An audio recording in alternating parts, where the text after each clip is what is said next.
Et si on s'intéressait aux questions LGBT+. Tout d'abord, l'acronyme LGBTQIA+, fait référence aux personnes lesbiennes, gays, bisexuelles, transgenres, queer, intersexes et asexuelles.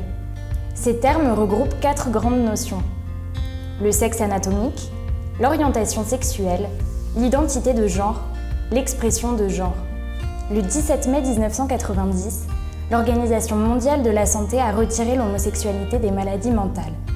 Depuis, le 17 mai est célébré dans 60 pays dans le monde pour prévenir toutes les formes de violence, qu'elles soient physiques, psychologiques, sexuelles, médicales, sociales, institutionnelles.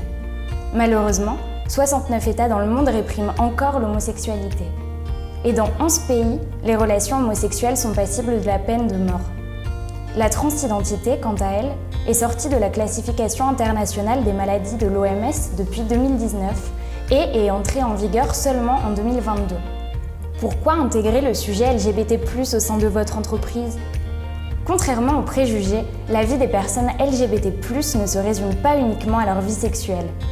Si les personnes hétérosexuelles parlent librement de leur vie privée, de leurs vacances et de leurs week-ends, pourquoi les personnes LGBT+ ne le pourraient-elles pas ?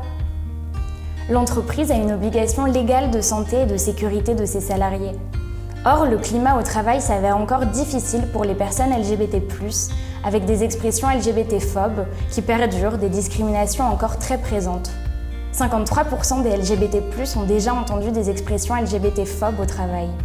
3 personnes LGBT+ sur 10 déclarent avoir été victimes d'au moins une agression sur leur lieu de travail.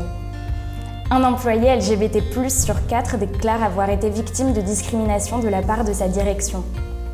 Pour éviter de s'exposer à ces comportements, les personnes LGBT+ adoptent plusieurs stratégies. Elles peuvent se faire passer pour une personne homophobe, s'inventer une vie, choisir un lieu d'habitation loin de leur travail.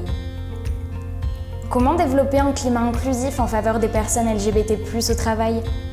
En communiquant votre engagement en faveur de la lutte contre les LGBT-phobies, en recadrant systématiquement les violences LGBT-phobes et en vous appuyant sur un collectif d'alliés, c'est-à-dire des personnes non LGBT+, qui contribuent à leur inclusion. Vous aussi, engagez-vous pour l'inclusion des LGBT+, en devenant alliés.